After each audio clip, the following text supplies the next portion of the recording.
ত্রয়োদশ সংসদ নির্বাচন এবং গণভোট আয়োজন নির্বিঘ্ন করতে আইনশৃঙ্খলা বাহিনীর পর মঙ্গলবার জেলা প্রশাসক, পুলিশ সুপার, আঞ্চলিক এবং জেলা নির্বাচন কর্মকর্তাদের সঙ্গে মত বিনিময়ে বসে নির্বাচন কমিশন। প্রধান নির্বাচন কমিশনার ও অন্যান্য কমিশনারদের সঙ্গে মত বিনিময়ে অংশ নেন জনপ্রশাসন সচিব, আইজিপি, স্বরাষ্ট্র মন্ত্রণালয়ের ঊর্ধ্বতন কর্মকর্তারা। সূচনা বক্তব্যে সিএসি জানান, যে দায়িত্ব কাঁধে এসে পড়েছে তার কোনো রকম বিচ্যুতি ঘটানোর সুযোগ নেই। বলেন, একটি ভালো নির্বাচনের মাধ্যমে অপবাদ ঘোচাতে চায় ইসি।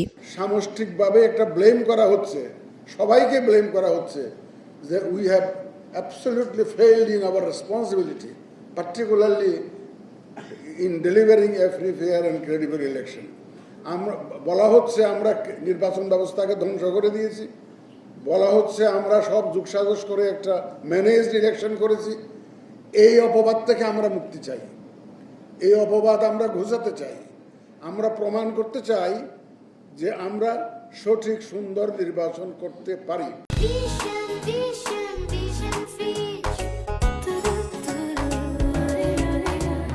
আইন অমান্যকারী যে কারো বিরুদ্ধে ব্যবস্থা নিতে ডিসিএসপিদের নির্দেশ দেন সিইসি। মাঠ পর্যায়ে যারা আছেন তারা আইনের শাসনটা নিশ্চিত করবেন, এটাই হচ্ছে আমার, that is the bottom line. আইনের শাসন মানে আইন will be blind.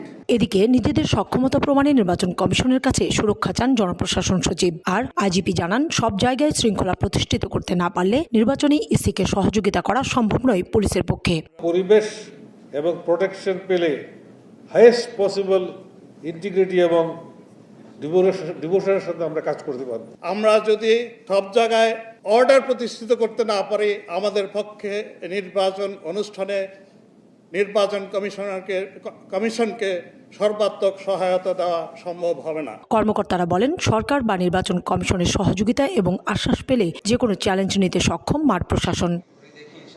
Kausara Chowdhury, কুমু, সময় সংবাদ, ঢাকা।